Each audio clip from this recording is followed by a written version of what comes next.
Olá, tudo bem? Eu me chamo Nixon, eu falo da Universidade de Brasília, do curso de Comunicação Social, a minha habilitação em Publicidade e Propaganda, e o tema do meu PIBIC, então, é Eleições Municipais 2020, uma análise de conversas trocadas em grupos públicos de WhatsApp da cidade de Buritis.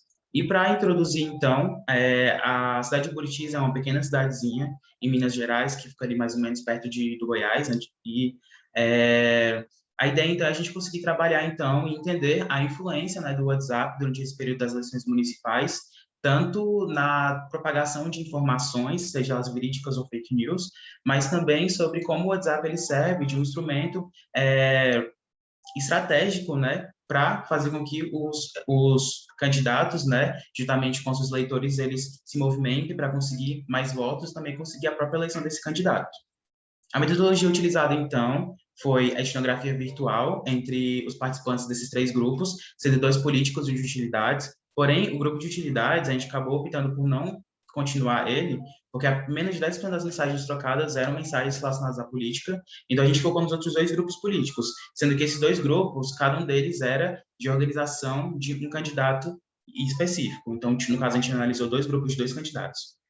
Houve a coleta, então, de 1.600 mensagens durante essa etnografia virtual, e elas foram codificadas depois no Iramutec, né, que é um software que a gente utiliza para fazer, então, a contagem, né, e a ocorrência dessas mensagens trocadas pelo WhatsApp. E a partir, então, de toda essa codagem dessas mensagens de texto, e aqui dá texto e áudio, porque posteriormente a gente pretende também trabalhar em áudio, mas inicialmente a gente trabalha apenas com texto, foi realizada, então, uma análise cruzada, né, com todos esses fatores observados na conversa, para que a gente traga uma pesquisa que ela seja tanto qualitativa, né, quanto também quantitativa, e essa união mista, para que a gente consiga resultados cada vez melhores. A classificação, então, que a gente seguiu para poder conseguir rodar esses dados no Iramutec foram por quantidade de correspondentes, pela questão da data que a mensagem foi trocada, o gênero da pessoa que enviou a mensagem e também o horário da mensagem. E os resultados que a gente conseguiu com isso são que o maior fluxo de mensagens foi trocado nos dias 12, 13, 14 e 15 de novembro, sendo que as eleições elas ocorreram no dia 15 e os resultados vieram ainda no primeiro turno, visto que é uma cidade pequena, né? E os dias 12, 13 e 14 foram os dias que precederam isso. E o número de ocorrências de mensagem, a primeira mensagem que aparece é Deus, com 128 ocorrências nos dois grupos juntos, depois amigo, depois uma série de mensagens relacionadas à política e depois TV.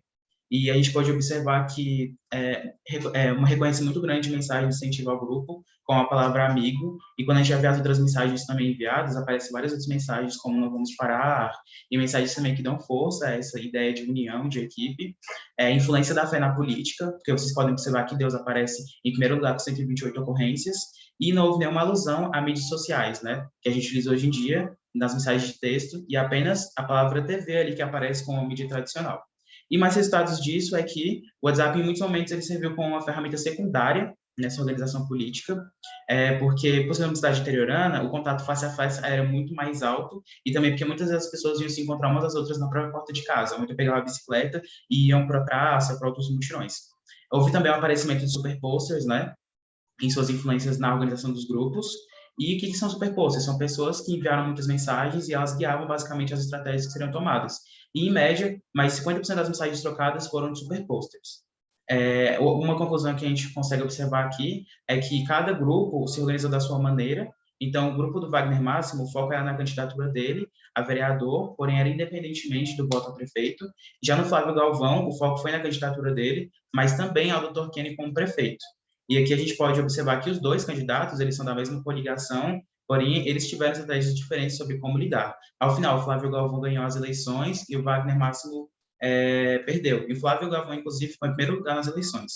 A gente pode observar também a ação dos superposters, como elas foram essenciais para a organização desses grupos políticos, engajamento de equipe, e a gente também pode observar que as palavras de afirmação, elas realmente trouxeram um resultado muito grande, visto que no grupo do Flávio Galvão tiveram mais palavras de afirmação e também houve também mais influência e mais superposters que ajudaram, então, nas eleições dele.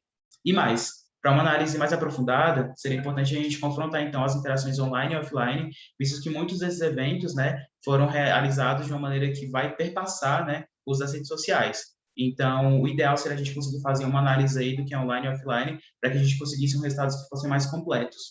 Só que, por causa do Covid, a gente não conseguiu trazer esse aparato, trazer essas coisas que a gente queria trazer a mais.